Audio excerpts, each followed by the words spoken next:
Hello friend, magical Bobby आपका स्वागत करती है मेरे यूट्यूब चैनल में। तो फ्रेंड्स, कैसे हो आप सब लोग? मुझे पता है आप सब लोग बहुत अच्छे हो गए। फ्रेंड्स देखिए, ठंडा का मौसम है, ये तो आप सब लोग जानते हो, बहुत ठंड हो रही है। तो फ्रेंड्स, मैंने ठंड के लिए मतलब एक गले का स्कार्फ बनाया है, जिसको आप नेक स्कार्फ भी कह सकते हो, नेक कवर भी कह सकते हो, नेक कैप भी कह सकते हो। ये देखिए फ्रेंड, ये देखिए ये देखिए कितनी प्यारी मैंने देखिए फ्रेंड्स नेक कवर बनाया है। ऐसे आप लोग इसको आराम से पूरा पहन सकते हो। मैंने चेन ली, चेन पूरा नाप लिया ऐसे करके गोल, मतलब पहले मैंने ऐसे गोल करके चेन नापी है, फिर पूरा मतलब लंबा लंबा इसको बनाती गई हूँ। और जब पूरे कवर इतना बड़ा चौड़ा हो गया, फिर मैंने इसको ज्वाइन कर दिया है। और फिर मैंने एक शो के लिए इसको फ्लावर बना दिया है। ये देखिए फ्रेंड्स, आप जानते हो ठंड लगती है बहुत ज़्यादा हम लोग को। तो ठंड में हम लोग मतलब जब चलते हैं बाइक में, तो आप जानते हो कितनी ठंड लगती है बाइक में। तो फ्रेंड्स, ये मैंने बाइक के लिए ही बनाया है। जैसे हम लोग बाइक में बैठे हैं, पैदल भी जाते हैं, तो पैदल में भी पहन सकते हैं। जैसे हम लोग कैप पहनते हैं, जैकेट पहनते हैं, जैकेट ठंड है बहुत तो जैकेट तो पहनते ही है हर आदमी। जैकेट में जो कैप होती है, तो उससे थोड़ा सा उलझन सी होती है, मतलब मुझे तो उलझन होती है, बाकी तो मुझे नहीं मालूम। तो फ्रेंड्स, मैंने उसी के लिए ये मतलब बनाया हुआ है, जिससे मतलब हम लोग को आराम लगे। ऐसे गर्दन वर्दन हिलाने में तो जैकेट में बहुत दिक्कत होती है। तो फ्रेंड्स, मैंने गले के लिए ऐसे कवर बनाया हुआ है। आप देख सकते हो उसको, कितना अच्छा लग रहा है। मुझे तो बहुत पसंद आया, आपको कैसा लगा?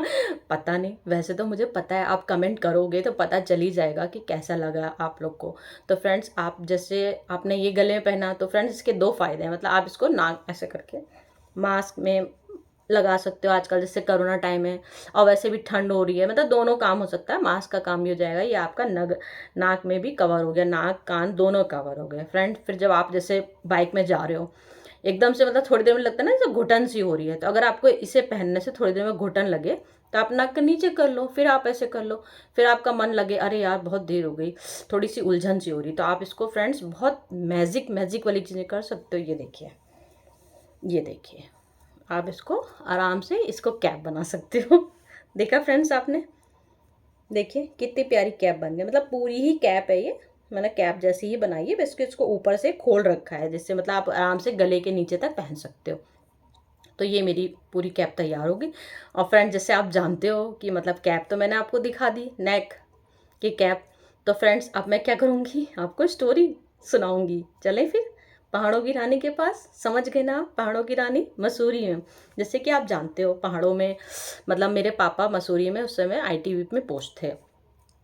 तो मतलब हम लोग 7-8 साल की, मैं 8 साल की होंगी उस समय, मतलब 1980 की ही बात होगी, 1980 या 82 की ऐसी मतलब कुछ बात होगी। मतलब मैं होंगी मतलब 5-6 साल की होगी उस समय, 6-7 साल का भी कह सकते हो आप, 7 साल की। मतलब क्लियर नहीं है, मतलब मसूरी में हम लोग थे, छोटे छोटे थे, 6-7 साल के ही थे, मतलब उस समय उतना ही मतलब था, उस समय का टाइम है। तो उस समय इतनी बर्फ़ गिरती थी, समझ सकते हो आप।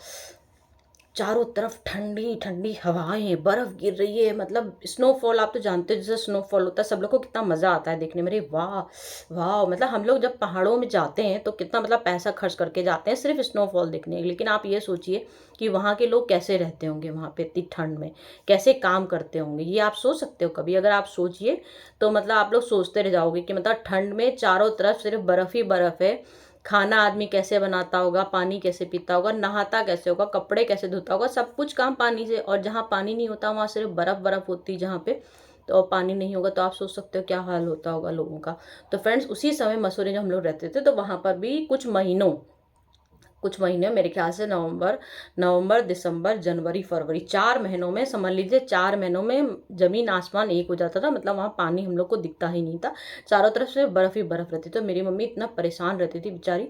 उस समय सोचिए, स्टोव जला जला के, मेरी मम्मी स्टोव जला जला के बर्फ, मतलब वहाँ लकड़ी भी नहीं जलती थी क्योंकि लकड़ी वहाँ गीली ही रहती थी, तो वहाँ स्टोव ही जलाते थे, वो मुझे याद है। मतलब बत्ती वाले पहले स्टोव चलते थे, मम्मी वही बत्ती वाला स्टोव जलाती थी। उसी से सोचिए बर्फ निकालती थी मम्मी। मतलब वहाँ पे एक टैंक आता था, उसी से पानी मतलब लोग लेते थे, लेकिन पानी का कोई फायदा होता नहीं था, थोड़ी देर में वो बर्फ जम जाता था। तो जैसे बर्फ जम जाती थी, तो वहाँ से लोग मतलब बर्फ निकाल निकाल के, मम्मी ऐसे बर्फ निकालती थी और स्टोव में रखती थी, मतलब पूरा फिर पानी बनाती थी, फिर उससे बर्तन धोती थी, कपड़े धोती थी, हम लोग को नहलाती थी, फिर उसी से खाना बनाती थी। तो एक दिन हम लोग को ऐसे ही लगा कि बेचारी मम्मी कितनी परेशान हो रही है, हम लोग के लिए कितना थक गई होंगी, चलो हम लोग ऐसा करते हैं, आज मम्मी से कहते हैं मम्मी आज आप खाना मत बनाओ। पापा उस दिन ड्यूटी गए हुए थे, अब उस टाइम मतलब ब्रेकफास्ट करके गए होंगे पापा, फिर मम्मी, मेरे ख्याल से पापा रात को ही आते थे मैस में, मतलब वहाँ आईटीबी में मैस होता है, लंच वहाँ पे हो जाता है, वहाँ पे आराम से खाना मिलता है, तो पापा वहीं पे कभी कभार खा लेते थे, कभी कभार मतलब रोज़ नहीं, कभी कभार खा लेते थे। तो मतलब उस दिन हम लोग ने मम्मी से बोला, मम्मी आप ऐसा करो, आज हम लोग के लिए चिल्ला बना दो, आप खाना मत बनाओ, उतनी देर से आप काम कर रही हो। तो मम्मी ने कहा ठीक है चिल्ला बना देते हो, लेकिन सब लोग लाइन से बैठ जाना। तो हम लोग सब लोग लाइन से बैठ गए।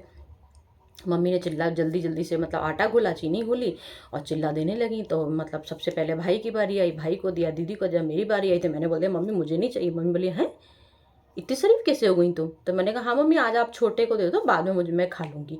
तो मम्मी ने कहा अच्छा। फिर दूसरी टर्न आई जब मम्मी ने फिर दूसरा चिल्ला दिया, फिर मतलब बड़े को दिया, दीदी को दिया, और मतलब मेरी बारी। तो मैंने कहा नहीं मम्मी अभी मुझे रहने। तो मम्मी बोली अरे भैया तुम्हें आज क्या हो गया, तुम्हें तो चिल्ला बोला खाने को और तुम इतनी शरीफ कैसे बन गई? तो मैंने बोला मम्मी नहीं मुझे खाना है, लेकिन मैं सबसे लास्ट में खाऊंगी। मम्मी आप पहले भाई को खिला दो, सबको भरपेट खिला दो, सबसे लास्ट में मैं खाऊंगी। तो मम्मी बोली ठीक है।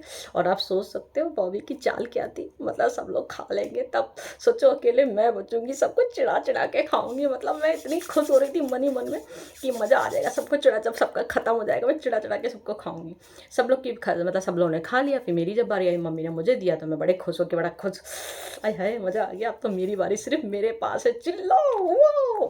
फिर मैंने सोचिए क्या किया, मतलब जैसे ही मुझे मम्मी ने दिया, मैंने कहा मम्मी पूरा मुझे दे दो, जितना मतलब आपको जो अपने पास रखना हो आप रखो, मुझे दे दो। तो मम्मी ने मुझे दे दिया, मतलब 2 चिल्ले या 3 चिल्ले थे मेरे पास। तो मतलब फिर मैंने अपना चिल्ला यूँ तोड़ा फर्स्ट कर और भाई को दिखाने लगी, ले ले ले ले ले करने लगी। तो भाई को बड़ी ज़ोर से गुस्सा आई, फिर मैंने दीदी को दिखाया, ले ले ले, और फट से खा गई।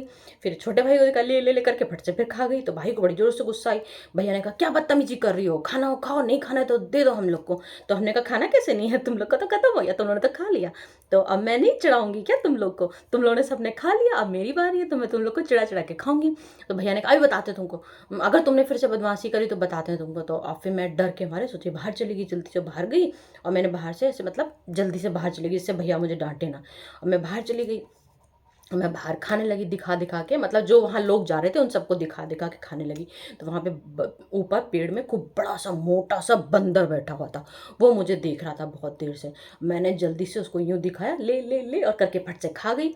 फिर मैंने कहा ले ले ले, और करके फट से खा गई। और बंदर को आई गुस्सा, और आया बंदर, भड़ भड़ भड़ करके बंदर से आया और फट से मेरा चिल्ला छीन लिया। अब मैंने कहा अरे, मतलब मैंने अपने भाई को चिल्ला दिया नहीं, बहन को चिल्ला दिया नहीं, तू मेरा चिल्ला ले जा रहा, अभी बताती हूँ तो जाओ। मैंने फट से उसका चिल्ला छीन लिया उससे, मंकी से। और फिर तो मंकी को इतनी जोर से गुस्सा आई, उसने मुझे इतनी कस के थप्पड़ लगाया मुंह में, खींच के चिटा, मम्मी मम्मी मम्मी। मम्मी ने कहा क्या हो गया, मैंने कहा मम्मी बंदर आया, मेरा चिल्ला ले गया, मेरा चिल्ला ले गया, मम्मी मेरा चिल्ला बंदर ले गया।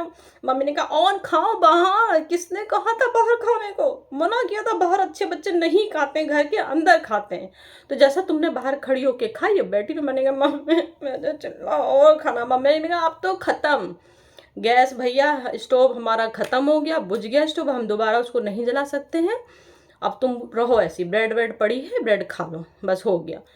तो बस फिर फ्रेंड्स समझ गई ना आप। मम्मी ने कहा जय तो क्यों चिढ़ाने के लिए बैठी थी, और चिढ़ाओ, यही नतीजा होता है, कुछ नहीं मिला ना खाने को, और जाओ दिखाओ लोगों को बैठ के, नहीं हम बाहर दिखाएंगे तो बस फिर जाओ बैठी रहो ऐसी। तो फ्रेंड्स मुझे चिल्ला भी नहीं मिला, और मतलब इतनी मम्मी की डांट भी पड़ी, सब लोगों ने खूब चिढ़ाया, मतलब मैं सबको चिढ़ाना चाहती थी, फिर सब लोगों ने मुझे खूब चिढ़ाया। मतलब इसीलिए कहते हैं कभी किसी के लिए गलत नहीं सोचना चाहिए, मैंने सबके लिए सोचा ऐसा, तो मुझे भी फिर कुछ यही मिला, ठेंगा, बस बैठी रही मैं। तो फ्रेंड्स समझ गए ना आप मेरी स्टोरी, कैसी लगी आपको मेरी स्टोरी? फ्रेंड्स पसंद आई ना? तो फ्रेंड्स मेरी आपको स्टोरी पसंद आई तो आप प्लीज़ मुझे सब्सक्राइब कीजिए, लाइक कीजिए, अपनों को शेयर कीजिए, कमेंट करिए खूब अच्छे अच्छे। तो फ्रेंड्स फिर मैं चलती हूँ, फिर से एक न्यू स्टोरी के साथ आऊँगी, नेक्स्ट स्टोरी के साथ। तो फ्रेंड्स फिर मैं चलूँ, तो फ्रेंड्स अपना ध्यान रखिएगा। Okay friends, bye.